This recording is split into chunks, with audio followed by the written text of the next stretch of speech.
It's really an honor to be invited to address your committee, a committee which I personally, but also the Hellenic Parliament, considers a very, very crucial one for the direction which Europe is taking.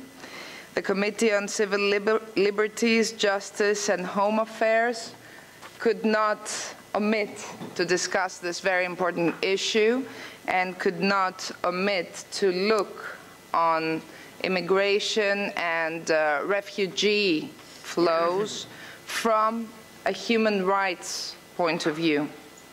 I will only refer to the fundamental rights of the EU Charter, which are closely, intrinsically linked to our discussion.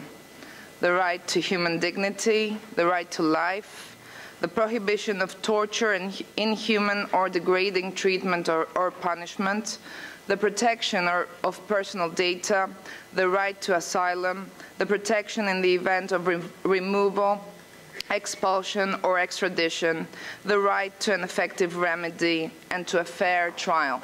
And it's important to remind ourselves that these are core rights, these are international obligations which should be secured for every individual which is on European soil or trying to get to European soil.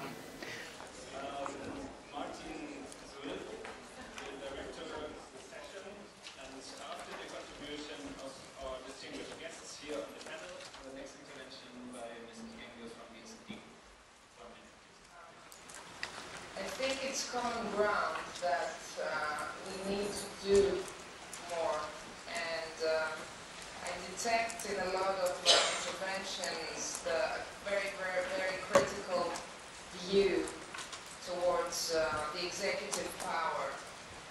But what I would urge us all to do is to take action.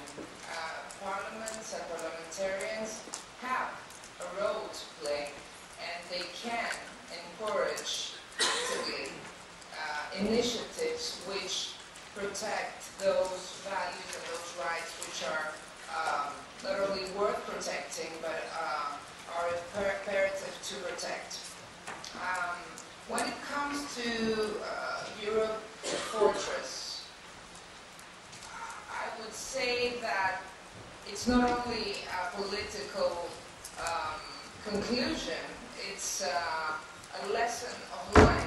Europe Fortress was a failure, and to insist on the logic that we can somehow build frontiers, we can somehow protect, and I really detest the word protect because it looks at miserable people and refugees and asylum seekers as a threat. But this idea that you can build frontiers and protect your borders is an absurd idea, which defies logic and defies geography. There was a question about the government's position on Frontex. I would like to remind Mr. Kirkhoff that there is a separation of powers, and I'm the president of the Hellenic Parliament. So I would not like to answer questions directed to the government. What is for sure is that the Parliament and the parliamentarians should be very, very sensitive on questions arising from humanitarian law violations and human rights violations by surveillance or so-called surveillance operations. We have had in Greece very, very traumatic examples, like the example of the people who drowned in Pharmakonisi, supposedly when their boat was overturned at a rescue operation, but as it appeared and as it was revealed basically through methods which violated maritime law and public international law. And when it comes to Frontex, the European Parliament and national parliaments should establish a monitoring procedure for the protection of human rights.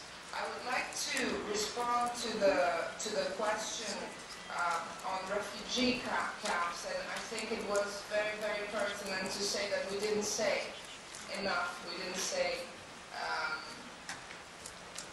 as much as we should have on this so-called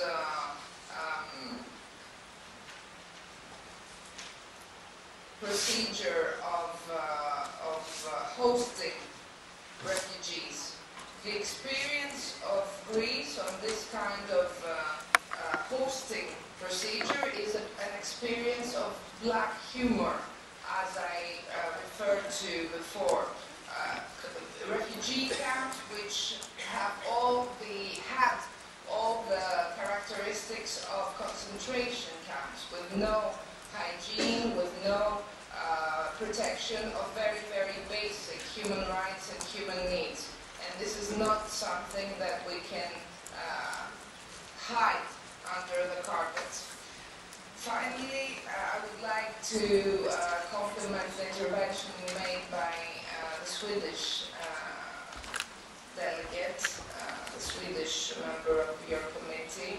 Indeed, solidarity is and should be directed to those in need, and solidarity should have a content which justifies the term. And states which promote human rights at a value level should, as you said, have a very, very active demonstration of this solidarity, not only towards people, but also towards other member states and societies. Thank you.